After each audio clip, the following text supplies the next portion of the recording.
Hi,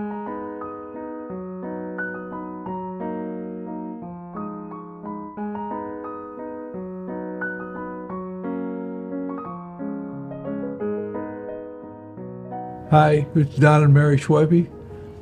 We've been married for 59 years.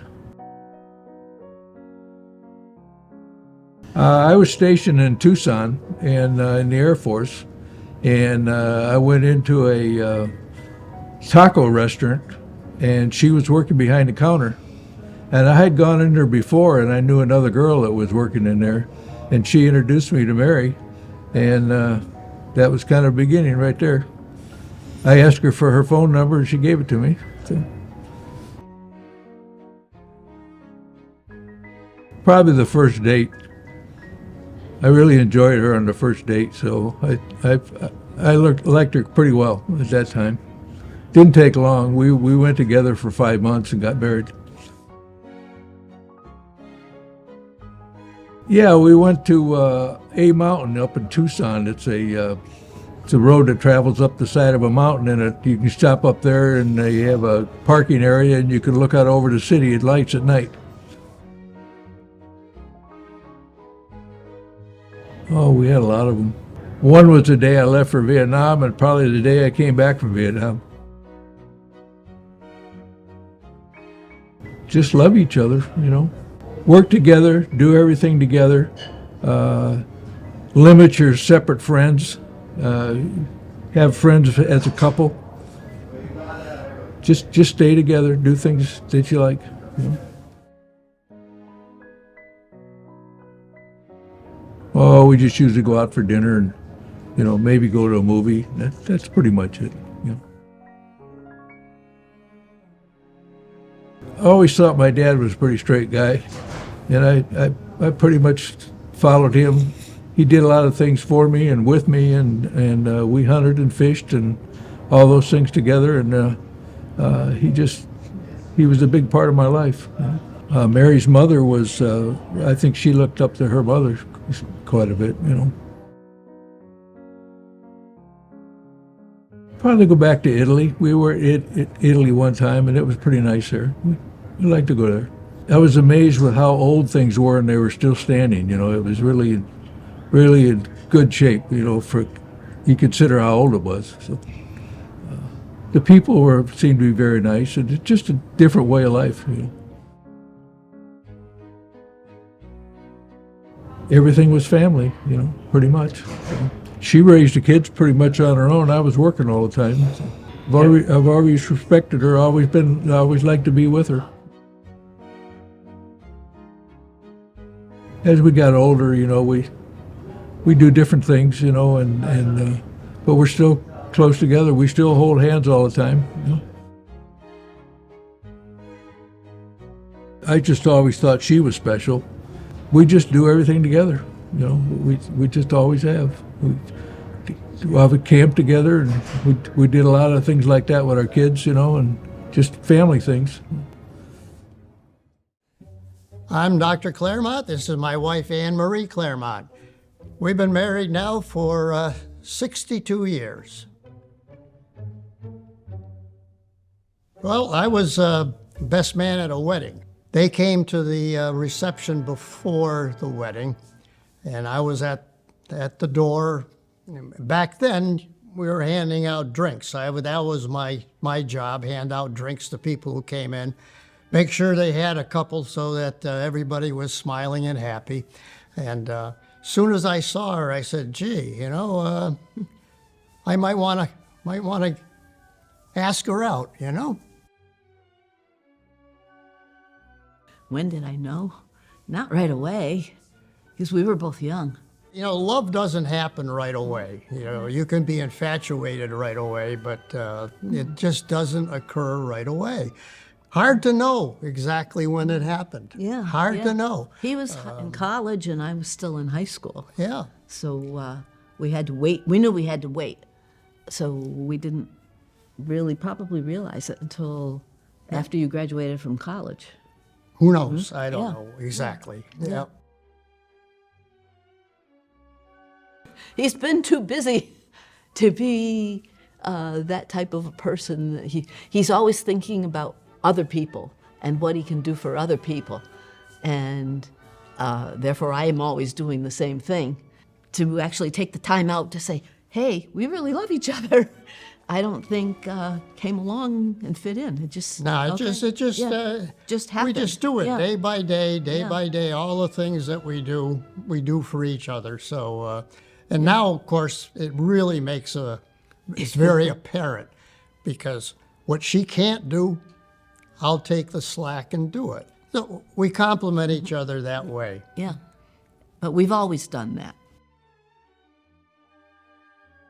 And we were at a drive-in movie, the old-fashioned kind, where you're sitting in the car and you're watching the movie. And I forgot the name of. They had a name. Cat on a Hot Tin Roof. I think. yeah. I know it was Elizabeth Taylor. Yeah, yeah, and that's pretty much it. Yeah. Never watched the movie after that.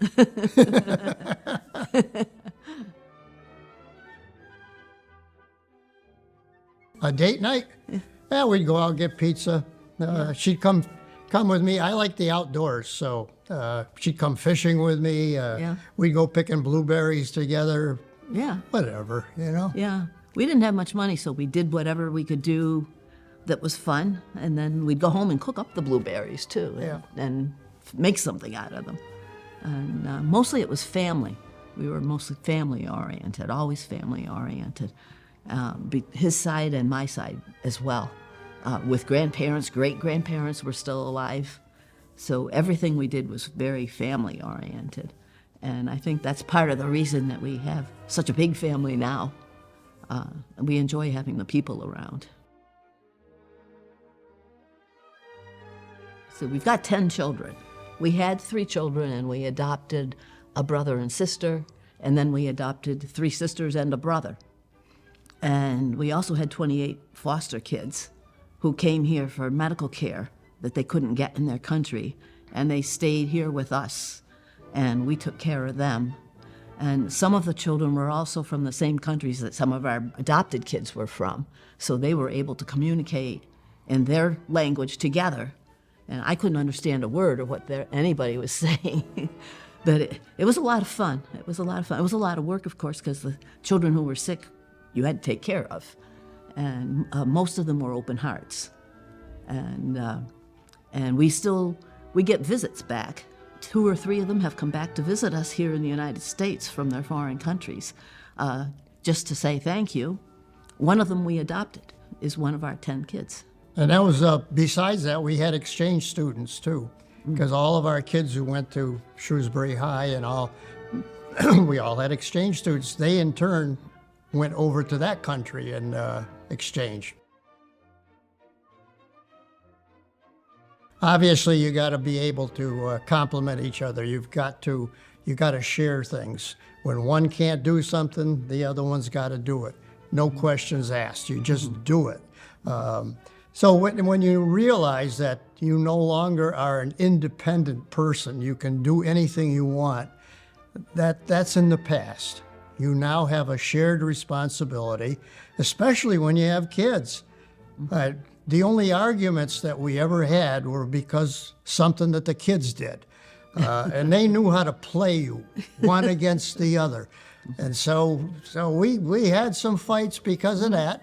But otherwise, we got along very well together and complimented each other. I don't know. I kind of like the beach myself. Yeah, that would be my choice. We love to just walk the beach and no talk. Just walk the beach, listen to the waves coming in and all. Just don't even think about it. Just enjoy nature the way it is.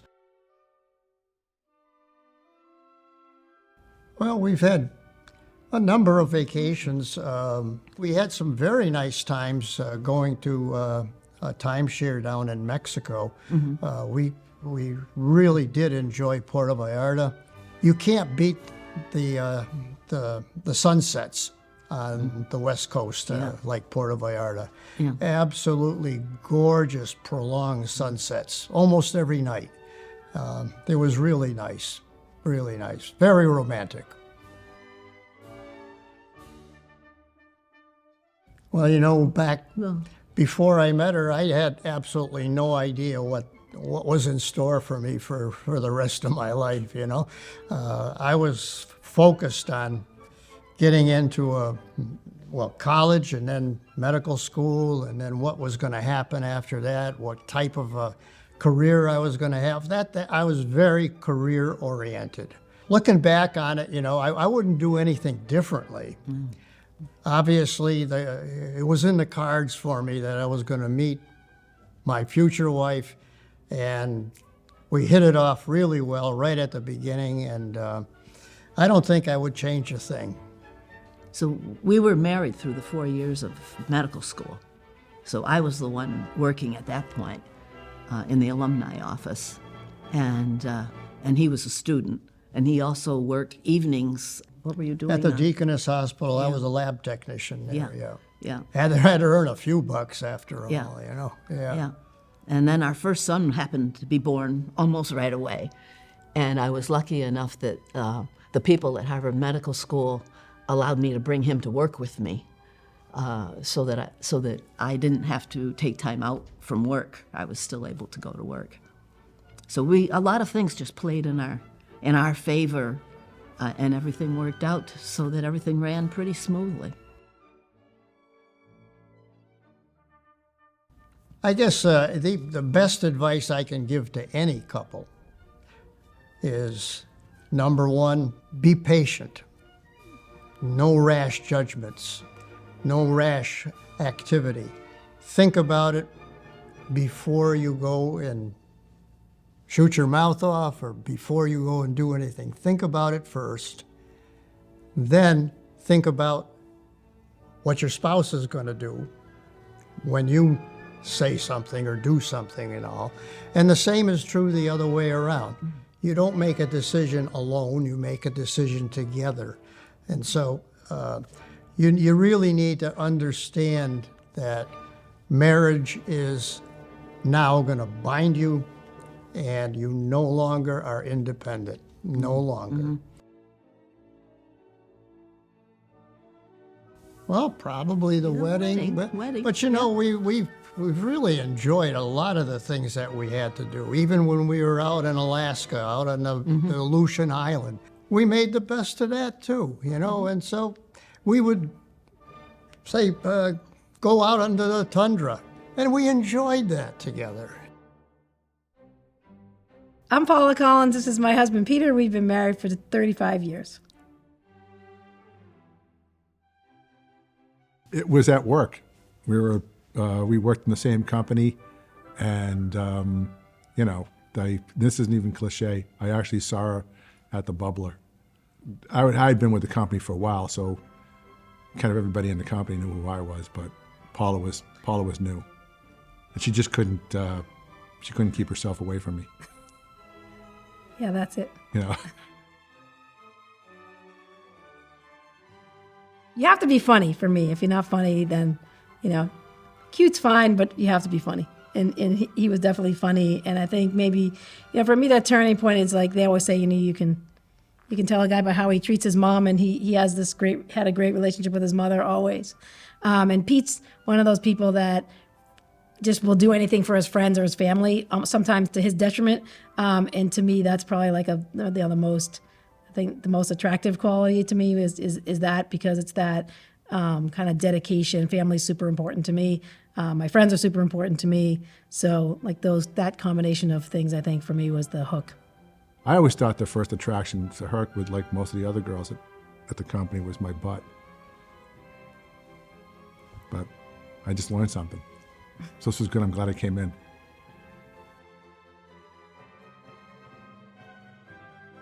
Oh, that's a story. So if you know Pete, you know that he's never on time. So we were the big, you know, my family Christmas Eve is a big deal. So we were all going to my aunt's. He was supposed to meet me at my parents'. He, I guess in his head, had an elaborate plan of my parents being there and doing the whole thing there. And of course he was late though, so everybody was already gone. And then, you know, by the time he got there, I was like, we gotta go. Like, what are you doing? So it sort of was this hairy, but we had this thing about stuffed animals then, and so he put it inside this little dog stuffed watch, and he had it stuffed in there, which was pretty funny.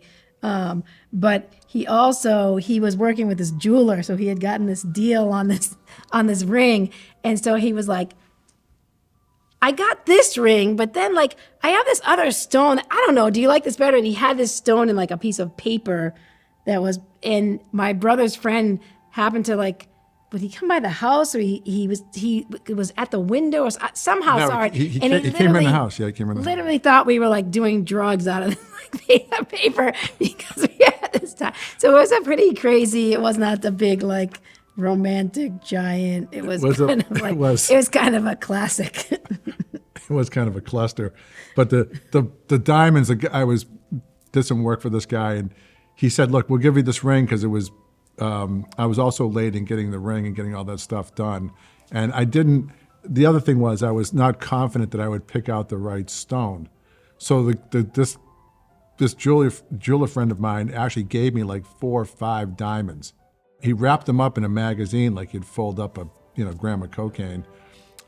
Which I saw in a movie. I wouldn't have known that personally, but we were unwrapping that, and the kid walked in the kitchen and saw that. He goes, "Oh, excuse me, I'm really sorry." And he kind of backed out really fast.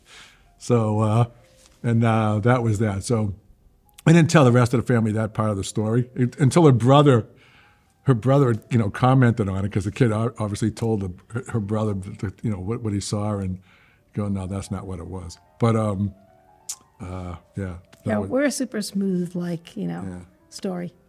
Also later on that night, her dad played in the carolers, the Portuguese carolers, and they went around from house to house and they did caroling all Christmas Eve. In the old days, I guess they used to travel all over the place, and they were in Connecticut. It was a 2-week thing, but so we stayed over her house Christmas Eve.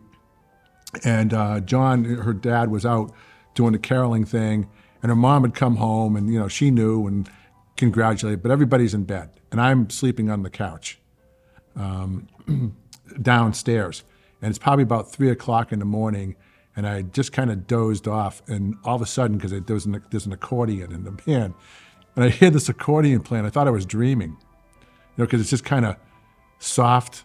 And then it was getting a little bit louder, and I woke up, and the door bursts open, and the carolers come in, and her father's like, "Congratulations!" and they're all playing the songs, and I'm like, and everybody came downstairs because everyone was upstairs sleeping. So that was my Christmas Eve.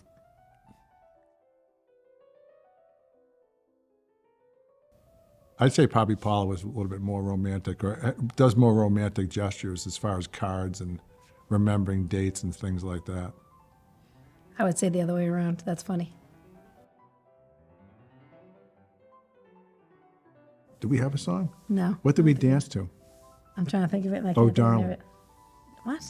Did we dance to Oh, Darling? No. No? It could be from 1945.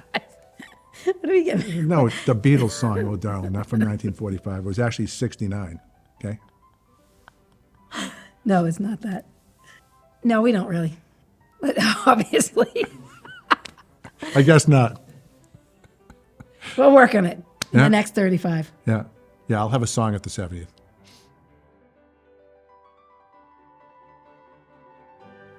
At this point, for us, because we have an adult with a disability that lives with us. We don't. Any time by ourselves is a luxury, especially if it's like a overnight kind of. So I would say that to me would be like the ultimate date. It doesn't even matter what we really did. It'd just be like, oh wait, we have the evening and night and the next morning to ourselves. What does that look like? Yeah, I can think of a couple of times. I know that we went to the Undie Run, which was a Valentine's Day thing, actually. And the Undie Run was fun, but Paula's mom had watched Tucker, and we had an overnight in Boston at a hotel. So we went to the Undie Run, did our Undie Run thing, and I'm not going to explain what that is right now, but Maybe that does need some clarification, though. yeah, well, So the Undie Run is a fundraiser that they, exactly what it sounds like, run in their underwear. Pete's niece ran it, so we were helping her run the. Pete actually ran because he was in shape to run it. I did not. But it's just a really hilarious event. It's really like you get drunk. Yeah. And then you run and you run like not that far. It's really about the first part and not the second, and raising money for this cause. It's really fun. It was super fun. And then I think we had drunk sushi after that too. Yeah, it was snowing. It was a blizzard when we did the under, and we ran around Fenway, which was cool because you don't really get to see Fenway, inside Fenway, in the middle of a blizzard. But that was the funniest thing is we're in this bar in the Fenway, and across the street from the park, and you're looking out the door and it's snowing like crazy. And you ran down the Fenway and you went through like the inside part, and then you went out into the stands and ran around the stands, and that was the race. But later on, yeah, we did. We went to a hotel, and we. That's enough of that. Yeah, we'll skip that part, and then we went out to sushi after that. Lately, I think one of the most romantic things we had was when we went to Las Vegas this summer, because Paula spoke at a conference down there. I agree. I think this vacation we took in Vegas was probably one of the most romantic, because it's been, probably 10 or 15 years at least since we've been able to do that. And definitely to be able to spend that chunk of time, because usually it's either family or with other friends or other couples, and it was just the two of us, and it was like, oh yeah, I forgot kind of what this feels like. Yeah. And it was good.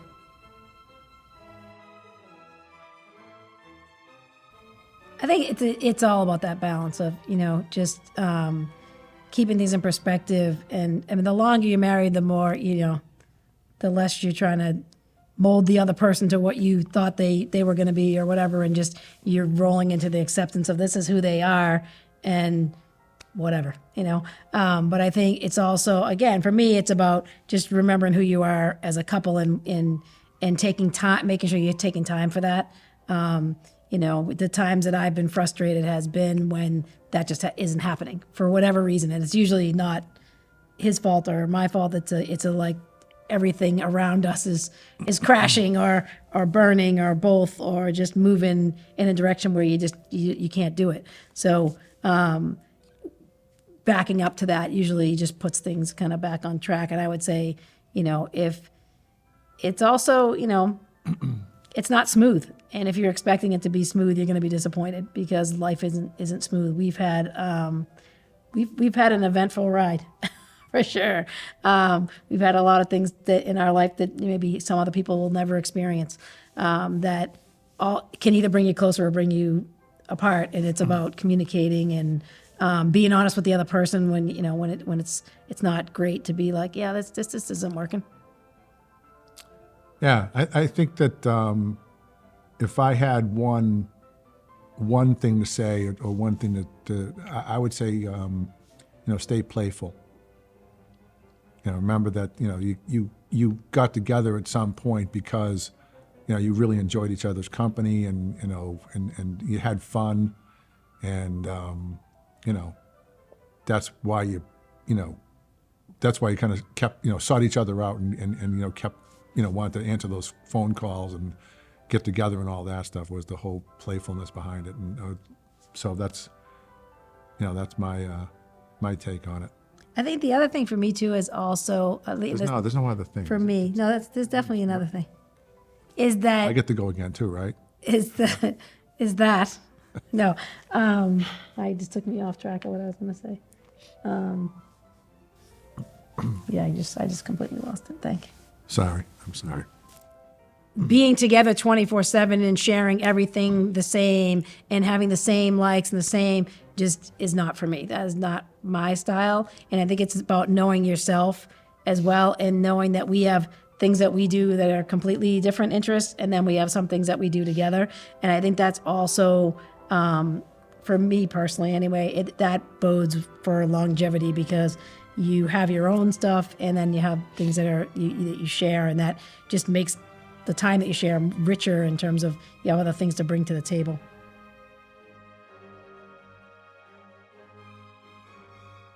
I think there have been people that I know that I think, wow, I'd love to have that.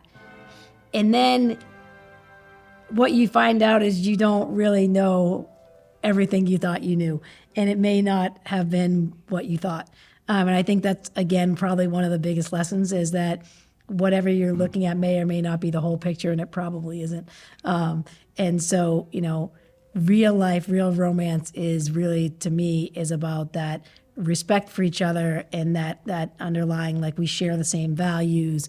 We, so we're gonna make it long term because I want to be with this person.